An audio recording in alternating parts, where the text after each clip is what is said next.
আসসালামু আলাইকুম। একদিন মসজিদের মিম্বারে ওঠার সময় রাসূল সাল্লাল্লাহু আলাইহি ওয়াসাল্লাম ৩ বার বললেন, আমিন, আমিন, আমিন, আমিন, আমিন, আমিন। সাহাবীরা সবাই চুপ করে আছে। হঠাৎ করে একজন সাহাবী জিজ্ঞাসা করেন, ইয়া রাসূলাল্লাহ, আপনি তো কখনো এভাবে আমিন, আমিন, আমিন, আমিন, আমিন, আমিন এভাবে বলতে শুনিনি। আপনি হঠাৎ করে কেন ৩ বার আমিন, আমিন বলে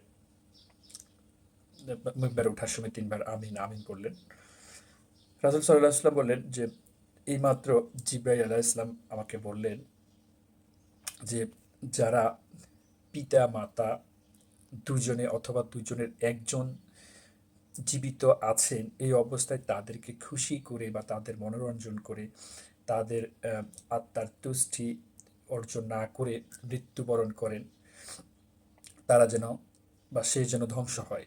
তখন আমি বলেছি, আমিন, আমিন। এবার সাহাবী জিজ্ঞাসা করে রাসূল সাল্লাল্লাহু আলাইহি ওয়াসাল্লাম যে, দ্বিতীয়বার আমিন, আমিন কেন বললেন? বলল যে, যারা আমি রাসূল সাল্লাল্লাহু আলাইহি ওয়াসাল্লামের নাম শোনার পরে দুরূদ পড়বে না, অর্থাৎ যে রাসূল সাল্লাল্লাহু আলাইহি ওয়াসাল্লাম মহানবী সাল্লাল্লাহু আলাইহি ওয়াসাল্লামের নাম শোনার পরে সাল্লাল্লাহু আলাইহি ওয়াসাল্লামের কথাটা বলবে না, সে যেন ধ্বংস হয়। তখন আমি বললাম যে, দ্বিতীয়বার আমিন, আমিন। এবার সাহাবী জিজ্ঞাসা করলেন যে, তৃতীয়বার আমিন, আমিন কেন বললেন?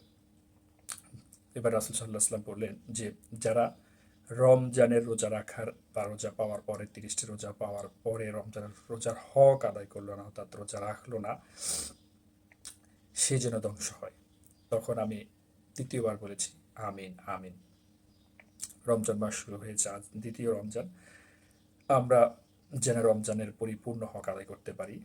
সবাই মুসলিম হিসেবে যেন রমজানের যাবতীয় হকগুলো যেন আদায় করতে পারি, মিথ্যা পরিহার করতে পারি, সত্যের পথে থাকতে পারি।